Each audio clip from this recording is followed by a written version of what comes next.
Noswaith dda, a chroeso i bodlediad o'r hwyrolweddu Eglwys Dewi Sant ar Sul y Greadigaeth. Yn rhaglun ieithol, does dim gwasanaeth yn yr eglwys heno, ac felly does dim angen i neb fentro allan yn y tywydd garw hyn i ymlwybro i'r eglwys. Yn hytrach fe allwn ymuno gyda'n gilydd yn rhithiol o'n cartrefi clud yn y gwasanaeth hwn.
Eiddo'r arglwydd y ddeiar a'i chyflawnder, y byd ac y breswylia ynddo. Garedigion yng Nghrist, yr ydym yn presenoldeb y Duw byw a holl gwmpaini nef, i offrym iddo, trwy ein harglwydd Iesu Grist, ein haddoliad a'n mawl a'n diolch, i gynyddu mewn gwir wybodaeth o'i gariad mawr tuag atom, ac i'w ras gael dwi'n ffrwyth yn ein bywydau. Yr ydym wedi dod i wrando a derbyn sanctaidd a'r Duw, i geisio grymusol nerth yr ysbryd glân, ac i weddio dros ym ein hunain a thros bawb, fel y derbyniwn y pethau hynny sydd rhaid i ni wrthynt yr ein lles a'n daioni. Ond yn gyntaf, cyffeswn ein pechodau, a cheisio gan ein tad, ei fyddeiant a'i dangnefedd. Cyffeswn i Dduw holl alluog, y tad y mab yr ysbryd glân, i ni bechu ar feddwl gair a gweithred. Gadawsom heb ei gwneud y pethau dylasam ei gwneud, a gwneithom y pethau na ddylasam ei gwneud. Gan hynny, gweddiwn ar ei Dduw drigyrhau wrthym. Trigyrhaed yr holl alluog Dduw wrthym, a maddau ni ein holl bechodau. Gwaredid ni oddi wrth bob drwg, pan cadarnhau a nerthu ym mhob daioni, a'n dwy'n i fywyd tragwyddol. Amen. Yr holl alluog Dduw sy'n maddau bawb sydd yn wir a difeiriol, a drigyrhaw wrthych, maddau i chwi a'ch gwared oddi wrth eich holl bechodau, eich cadarnhau a'ch cryfhau ym mhob daioni, a'ch cadw yn y bywyd tragwyddol, trwy Iesu Grist ein harglwydd. Amen.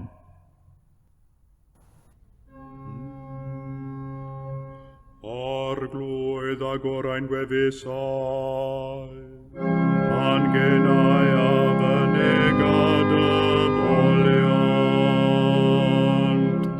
Dyw brosiau'n canorffwyo, arglwydd braserau'n camorf. Gogoniant i'r tad ac i'r mab ac i'r ysbryd glân, megis yr oedd yn y dechrau, y mae'r awr hon ac a bydd yn wastad, yn oes oes oedd. Amen. Molwch yr arglwydd. hanes fyddo enw'r arglwydd.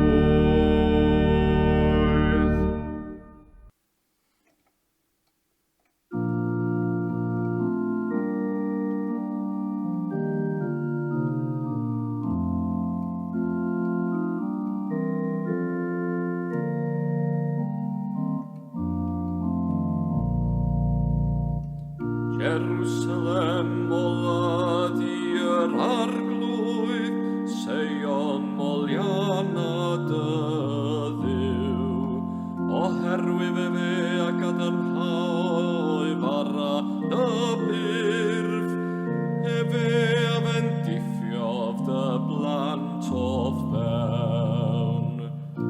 Hwn sydd yn gwneithir dy fron heddachol, ac a ffiw allad i a braster gwenif. Hwn sydd yn anfon ei orchymyn ar y feiar, a'i air a red yn y drabian. Hwn sydd yn rhofi eira fel gwlan, ac a dyn ar ew fel lludw. Hwn sydd yn bwrw eia fel tameidiau, hwy a erys gan ei oer ni ef. Efe a enfyn ei air ac a'i taw ef hwynt, a'i wynt y chwyth efe ar y dyfroedd a lifant. A'i ddeddfau a'i farned i geithau Israel. Ni wnaeth efe felly ag un genedl, ac nid adnabiant ei farned geithau ef, molwch yr arglwydd. Gogoniant i'r tad ac i'r mab, ac i'r ysbryd glân. Megis yr oef yn y dechrau, y mae'r awr hon ac y bydd yn o wastad, yn oes oes oef. Amen.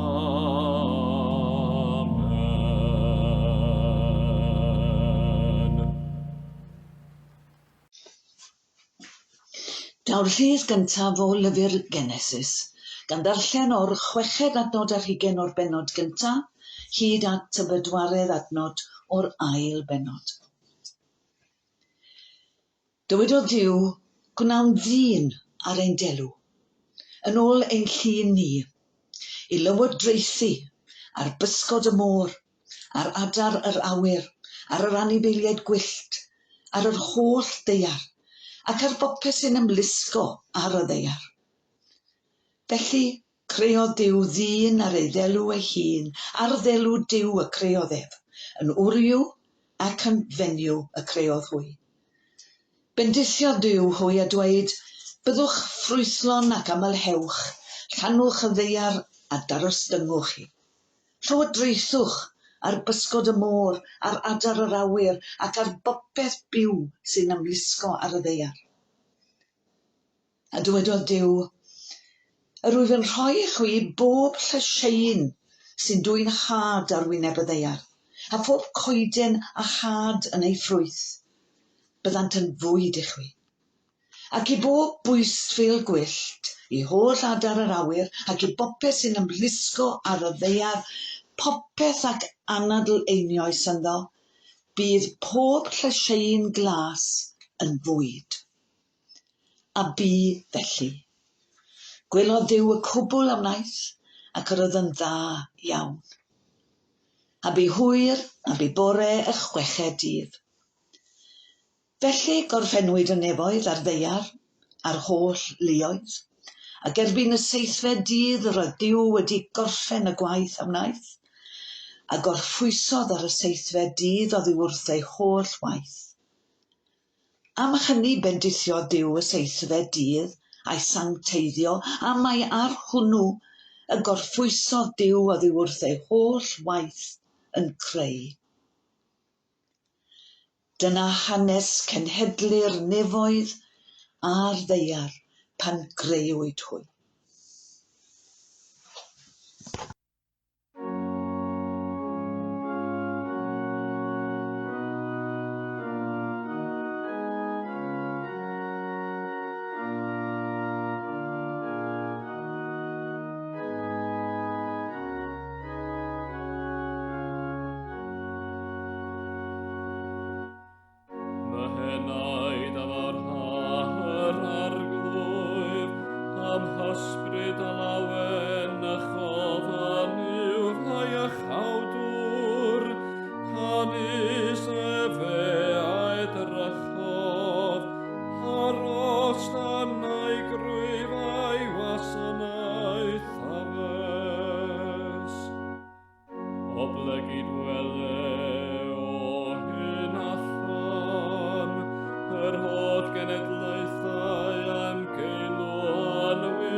Abraham a'i had yn dragowydd,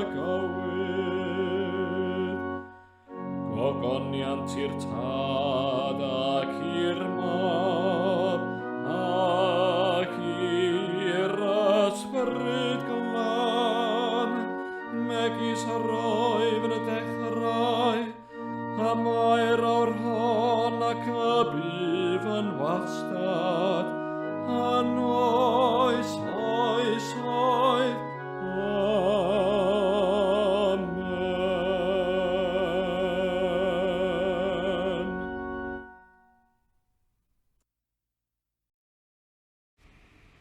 Daw'r darlleniad o chweched bennod Matthew, y 5 adnod ar 20 hyd at y 40 ar 10 ar 20. Am hynny, rwy'n dweud wrthych, peidiwch â phryderu am eich bywyd, beth yw fwyta na yfed, nac am eich corff, beth yw wisgo. Ond nid oes mwy i fywyd rhywun na bwyd, a mwy i'w gorff na dillad. Edrychwch ar adar yr awyr, nid ydynt yn hau nac yn medu, ac yn casglu i ysguborau, ac eto y mae eich tad nefol yn ei bwydo. Ond nid ydych chwi yn llawer mwy gwerthfawr na hwy. Prin ohonoch a all ychwanegu 1 funud at ei oes drwy bryderu, a pham yr ydych yn pryderu am ddillad. Ystyriwch lili'r maes, pa fodd y maint yn tyfu, nid ydynt yn llyfurio nac yn nyddu. Ond rwy'n dweud wrthych, nid oedd gan hyd yn oed Solomon yn ei holl ogoniant wisg i'w chymaru ag 1 o'r rhain. Os yw Duw yn dilladu felly laswellt y maes, sydd yno heddiw ac yfori yn cael ei daflu i'r ffwrn, ond nid llawer mwy y dillada chwi o ychydig ffydd. Peidiwch felly â phryderu a dweud, beth yr ydym i'w fwyta, neu beth yr ydym i'w yfed, neu beth yr ydym i'w wisgo. Dyna'r holl bethau y mae'r cenhedloedd yn eu ceisio, y mae eich tad nefol yn gwybod fod arnoch angen y rhain i gyd. Ond ceisiwch yn gyntaf deyrnas Duw a'i gyfiawnder ef, a rhoi'r y pethau hyn i gyd yn ychwaneg i chwi. Peidiwch felly â phryderu am y fori, oherwydd bydd gan y fori bryder ei hun. Digon i'r diwrnod ei drafferth ei hun. A dyma ddiwedd y darlleniad.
Credaf yn i'w dad holl gyfoethog, creawdwr nef a dear, ac yn Iesu Grist einig fab ef, ein harglwydd ni, yr hwn a gaid trwy'r ysbryd glân, a aned o fair forwyn, a ddioddefodd dan Pontiws Peilat, a groesoeliwyd, a fe farw ac a gladdwyd. Disgynnodd uffern, y trydydd dydd y cyfododd o feirw, a esgynnodd i'r nefoedd. Ac y mae'n eistedd ar ddeheilawd i'w dad holl gyfoethog, o ddiynod aw i farnu'r byw ar meirw. Credaf yn yr ysbryd glân, yr eglwys lân gatholig, cymyn y saint, myddeiant pechodau, at gyfodiad y corff, a'r bywyd tragwyddol. Amen.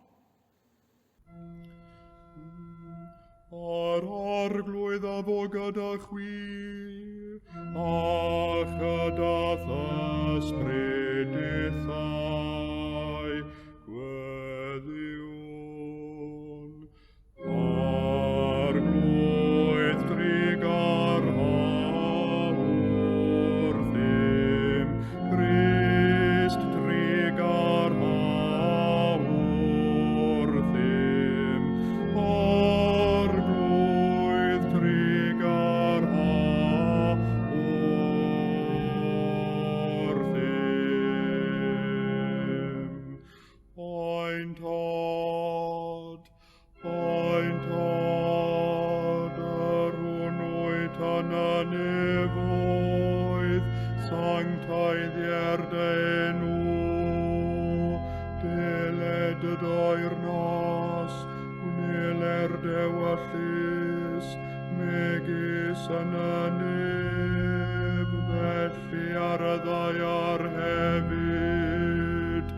Garoi ni heddiw ein barab ein addiol, a maddau ni ein dyledion, fel y maddau yn ein dyledwyr, ac nac arwain ni brofedigaeth, aeth i'r gwared ni rhag drwg. Amen.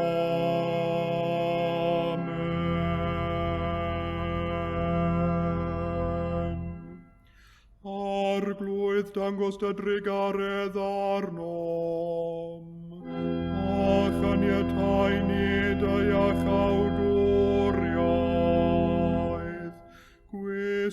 weinidogion ag iawnder, a gnad y ddewis bobl yn llawen,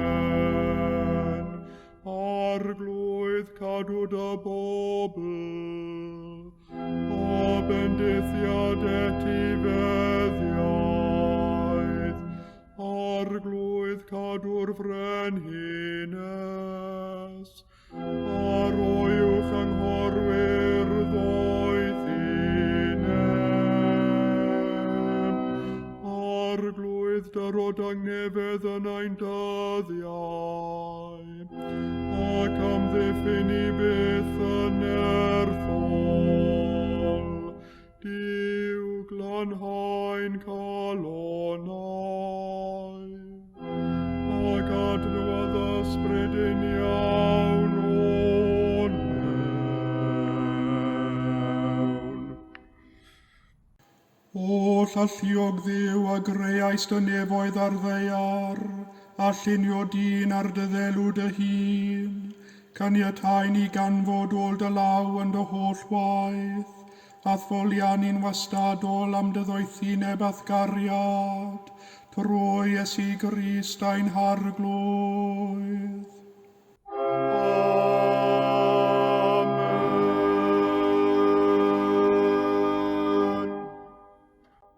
O llalliog Dduw, ffynhonell pob dymuniad sanctaidd, pob cyngor da, pob gweithred gyfiawn, dyrwydd weision y tangnefedd na ll y byd ei roddi, fel y boi ni, gan i fyddhaeth orchmynion, a'n gwared gennyt rhagofn ein gylynion, dreulio ein hamser mewn heddwch a thangnefedd, trwy Iesu Grist ein harglwydd. Amen.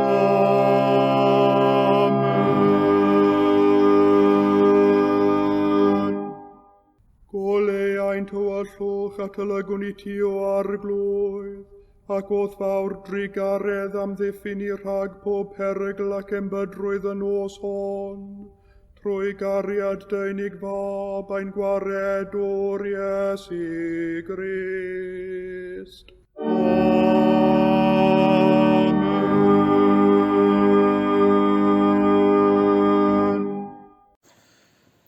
Bendigedig wyt ti Dduw tregarog, a bendigedig fydd dy enw yn oes oesoedd, bydde dydd holl gredigaeth defendithio am byth. Felly gadewch ni droi at Dduw, ein creuawdwr a'n cynhaliwr mewn gweddi.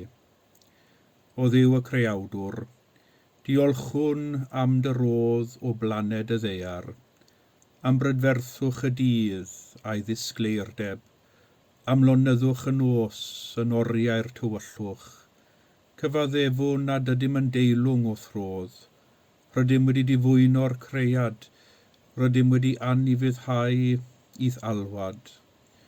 Maddau ni a helpa ni gymryd mwy o ofal o'n cynefin ar ddyfam ddeiar, trwy Iesu Grist ein harglwydd. Amen. A gweddiwn dros yr eglwys ar draws y byd. Cyfaddefwn nad ydym bob amser wedi rhoi y sylw deilwng na chwaith ddangos y parch ddeledus i waith, dwylaw Duw yn ein haddoliad, ein gweithgareddau a'n cenhadaeth fel eglwys. Rasol Dad, ni erfyniwn arnat yn ostyngedig dros dy eglwys lan Gatholig, llanw hi a phob gwirionedd, yn ei holl wirionedd llanw hi a phob tangnefedd, lle mae'n llygredig, glanha hi, lle mae mewn camwedd, cyfarwydda hi, lle mae'n ofergoelus, cywira hi, lle mae unrhyw beth o'i le, diwygia hi, lle mae eisiau, cyflawna hi, lle gwahanwyd hi a'i rhannu, cyfanna a'i rhwygiadau o Sanct Israel, mwyn Iesu Grist ein harglwydd a'n gwaredwr. Amen.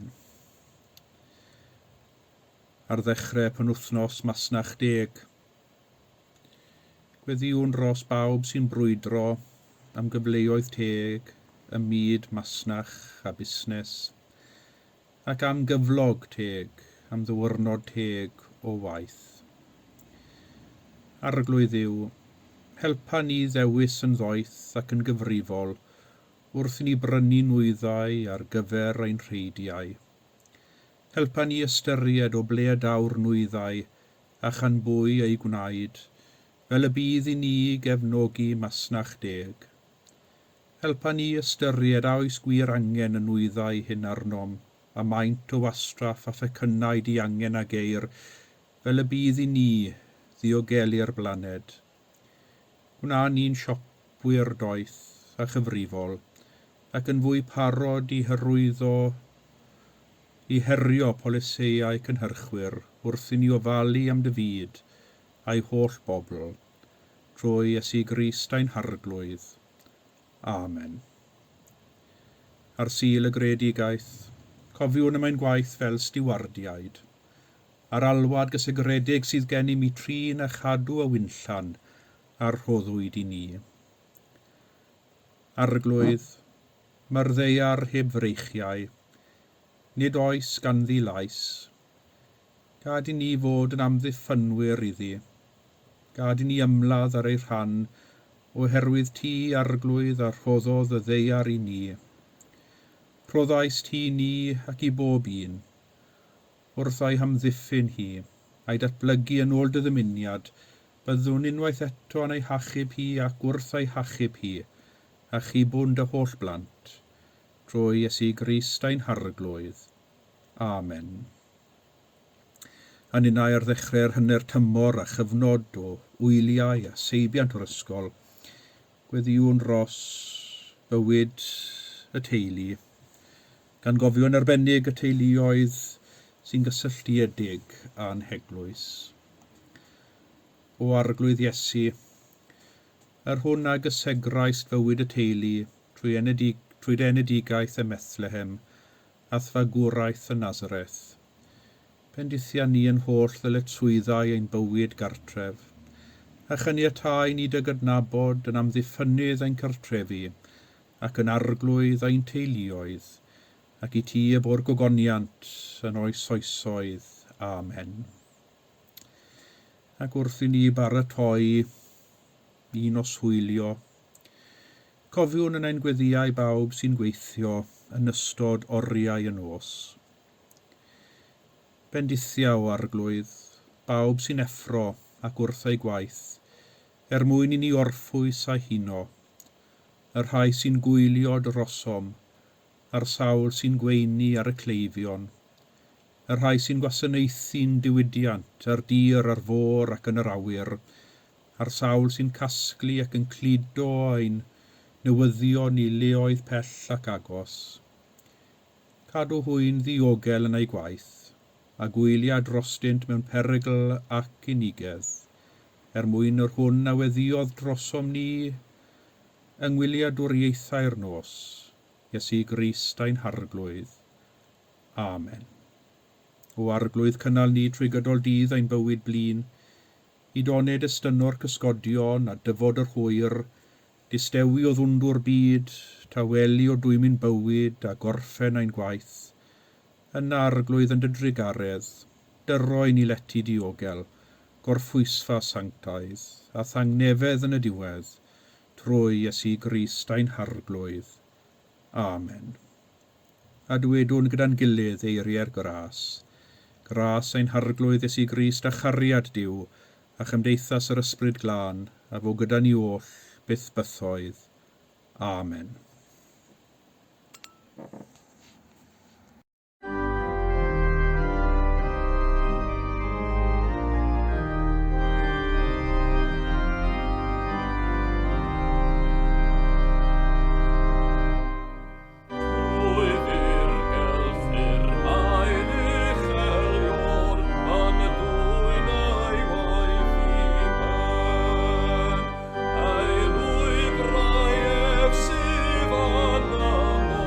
Ar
Pryn ohonoch a llychwanegu'n funed at ei oes drwy bryderu.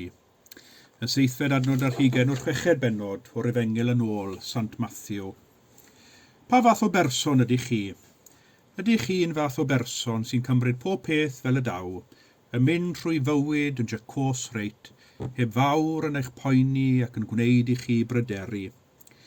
Neu ydych chi'n fath o berson sy'n dieddol ac yn hyrfu yn weddol gyflym, a'r tuedd gennych i feddylu a phryderu, nid am y fori, ond am y drenydd. Neu falle eich bod rhywun yn y canol rhwng y ddau begwn, yn dieddol o fod yn weddol hamddenol ac yn bodlon eich byd rhan fwyaf o'r amser, nes daw rhywbeth i'ch poeni, neu rhyw sefyllfa'n codi, ac yna mae'r pryder yn dechrau. Neu falle eich bod y fath o berson sy'n gallu gwneud sioe dda o fod yn jacos i bawb o'ch amgylch, ond oddi tano y wyneb, mae'r poeni a'r gofal a'r ansicrwydd yn corddi oddi mewn i chwi. Nawr, beth dwi am danlinellu'n gyntaf oll, yw bod pawb ohonom yn wahanol, a bod pawb yn ohonom yn ymateb i wahanol sefyllfaoedd mewn gwahanol ffyrdd. Yr ydym yr hyn ydym, ac yr ydym yn ymateb i'r byd o'n hamgylch a'i heriau mewn gwahanol ffyrdd, a does dim byd o'i le a hynny.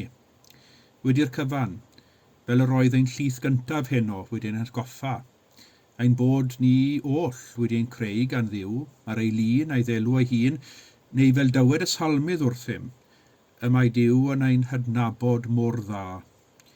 Y peth diwethaf dwi am i unrhyw un ddechrau wneud yw pryderu a meddwl ei fod yn rhy jacos, neu'n rhy bryderus, neu'n rhy unrhyw beth arall.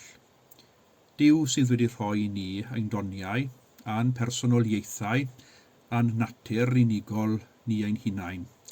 A hynny am resymau da, nad ydym efallai yn deall y resymau hynny bob amser. Pryd bynnag dwi'n mynd yn grac a fi fy hunan, oherwydd rhyw agwedd o fy mhersonoliaeth neu fy natur sy'n digwydd i mi o bryd i'w gilydd, credwch neu beidio. Dwi'n cymryd eiliad fach neu ddwy yn adlu'n ddwfn ac yn cofio bod Duw wedi fy nghreu fel yr ydwyf. A beth dwi'n ystyried fel fy ffylyddfyddau yn fy hynodweddau personol i, yw'r union bethau sy'n gwneud fi yn fi. Mae stori'r creu, enwedig y rhan a glywsom heno, pan greodd Duw y ddynoliaeth, yn ein atgoffa ni bod Duw wedi creu amrywiaeth gyfoethog o bersonoliaethau mwyn i ni yn ein hamrywiaeth gyfoethogi bywydau'n gilydd mewn cymdeithas a'n gilydd. Dyna ddiflas byddai bywyd petai pawb yr un peth. Pan ystyriwn ni stori'r creu, neu pan edrychwn ni ar y byd o'n hamgylch, y peth sy'n taro fi tro ar ôl tro yw'r amrywiaeth enfawr sydd, ac ar amrywiaeth honno yn datgan rhywbeth o feddwl mawr y creuawdwr. Ond yn ôl un testun heno, pryn ohonoch all ychwanegu un funed at ei oes drwy bryderu. Fe ddaw yr adnod hon o'r bregaeth ar y mynydd, y darn sylweddol honno o ddisgeidiaeth Iesu sy'n ymestyn dros 2 bennod yn Efengil Matthew. A reit yng nghanol y bregaeth sy'n cyffwrdd ar amryw o bynciau crefyddol amoesol, fe gawn y darn yma ar ofal a phryder. Mae'n rhaid i mi ddweud bod y darlleniad o'r rhan hon o'r bregaeth ar y mynydd wedi bod yn gymorth mawr i mi yn ystod y 2 flynedd ddiwethaf, ac yn arbennig yr adnod olaf, digon i'r diwrnod a'i drafferth ei hun. Mae wedi bod yn rhyw fath o arwyddai i mi, i gymryd un dydd ar y tro.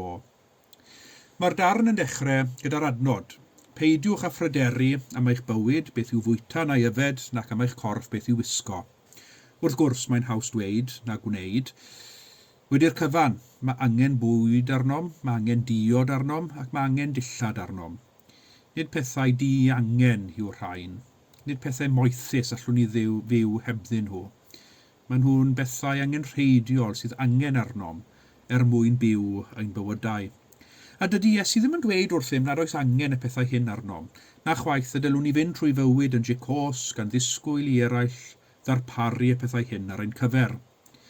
Mae'n gyfrifoldeb gennym ni drefnu ein bywydau mewn ffordd sy'n golygu ein bod yn cynnal ein hunain y gorau gallwn ni. Mae hynny'n rhan o fod yn ddynol, rhan o fyw mewn cymdeithas. Mae Iesu'n dweud, edrychwch ar adar yr awyr, nad ydynt yn haen ac yn medyn ac yn casglu ysguboriau, ac eto y mae eich tad nefol yn ei bwydo. Dwi'n cofio rhywun yn dweud unwaith, yr adarn yw rhai o'r creaduriau dysgellog sy'n gweithio'n galeta, yn hedfan ac yn chwilio am y bwyd y mae Duw wedi ei ddarparu ar ei cyfer mwyn bwydo ei ciwion. Mae'n gallu bod yn flinedig iawn yn gwylio aderyn du yn chwilio am fwyd ar gyfer ei nythed o giwion yn ystod y Gwanwyn a'r haf cynnar, mae'r aderyn rian yn ddi-stop. Nid eistedd yn ôl yn oddefol yw ystyr geiriau Iesu yn y fan hyn. Mae'n mynd yn ddyfnach na hynny. Mae'n gofyn i ni ystyried o ddifri beth sy'n peri i ni bryderu. Ac wedi ystyried achos ein pryder i ofyn a oes unrhyw werth treulio ein hegni emosiynol, y meddyliol a corfforol yn becso ac yn pryderu am y pethau hyn. Wedi'r cyfan, os trwy bryderu y mae'r pryder yn ein harwain ni at newid rhywbeth sy'n gwneud gwahaniaeth sylweddol i ni, yna da hynny. Mae pryder wedi gwneud ei waith. Os yr ydym yn pryderu am bethau sydd mewn gwirionedd, ydy hwnt i'n gallu ni i newid, neu allwn ni ddim gwneud dim yn ei sgil, yna ofer yw'r pryder hwnnw. Os nad yw'n pryder yn arwain at newid, yna ofer yw'r gofal a'r pryder. Pryn ohonoch a all ychwanegu un funed at ei oes trwy bryderu. Does neb, a dyna'r peth. Dydy pryderu am rhywbeth na allwn ei newid yn mynd i ychwanegu'r un funed un hoes. Ond fe all, ac mae pryderu dros pethau sydd ydy hwnt i'n rheolaeth, yn gallu dwyn o ddiwrthym funudau ac oriau gwerthfawr lawer o'n hoes. A dyna'r peryg, pan mae pryder yn ddoi hun yn ein hatal ni rhag fyw, yn enwedig pan yr unig beth sy'n ein cadw rhag mentro yw ein pryder a'n hofn.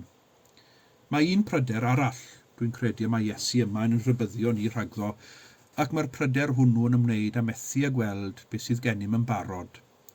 Ar y degau fe allwn ni syrthio i'r fagl o ddechrau pryderu am yr holl bethau nad oes gennym, yn hytrach na gweld a gwerthfawrogi yr hyn sydd gennym. Mae'n ychydig bach fel rhywun yn mynd allan yn bryd o fwyd, a dyn ni gyd yn euog o hyn. Dyn ni'n archebu ein pryd o fwyd ac mae'r bwyd yn dod allan, ac wedyn dyn ni'n gweld pryd o fwyd yr oedd yn ffrind wedi archebu, ac yn meddwl, yn trienni nes i ddim archebu yr un peth ag ef. Mae'n edrych yn llawer ffeinach na beth sydd gen i. A chi'n treulio'r noson yn difaru eich dewis, yn lle gwerthfawrogi a'i fwynhau. Neu mae fel y dyn sydd â thorth o fara yn ei law, ac mae'n poeni ac yn pryderu am beth mae'n mynd i gael i ginio. Mae pryderu yn gallu dwyn ein gallu o fwynhau yr hyn sydd gennym, a'i gwerthfawrogi.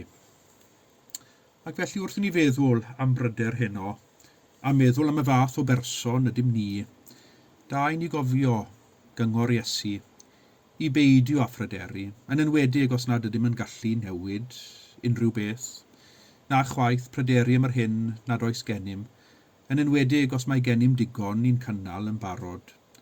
Oherwydd nid yw'r fath pryder yn ychwanegu dim i'n bywydau mewn gwirionedd. Yn hytrach, fe ddylem cymryd pob dydd fel y daw, gan newid yr hyn sydd yn ein gallu newid, ac i ddiolch am y bydithion a ddaw i'n rhan, a byw pob muned gan wybod bod cariad Duw yn ein hamgylchynu. Amen.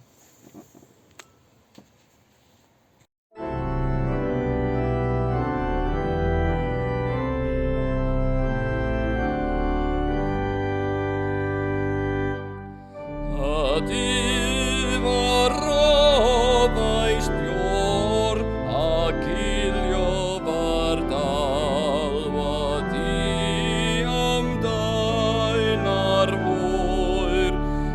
yn cynnar gan I ti ddyrchafob a fawl ar ifin orffwys llwyr.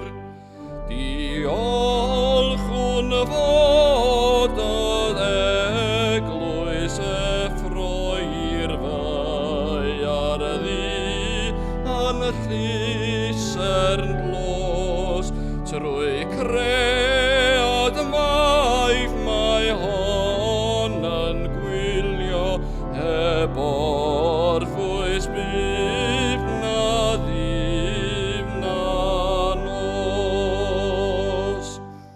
Dros bob ryw ynys a chyfandir yn gyson megis gwawr y dyf, ei chanof awl I ti a glywir ac nid oes baid arweddi'r ffydd. Yr haelwr berin I nos wylio sy'n deffro'n brod i'r gylch yr hod I draeth I dagoniant eto a datgan dy ryfeddol glod.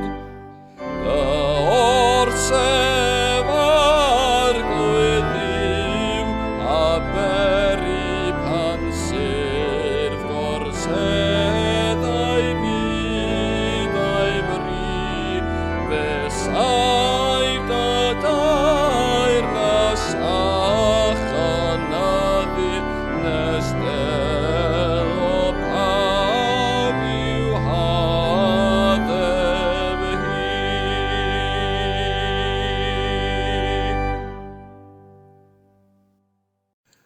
Tang nefedd Duw, yr hwn sydd uwchlaw pob deall, a gadwa'ch colonnau eich meddyliau'n wybodaeth a chariad Duw a'i fab Iesu Grist a'n harglwydd, a bendith Duw holl alluog, y tad y mab a'r ysbryd glân, a fo'n eich plith ac a drigo gyda chwi yn wastad. Amen.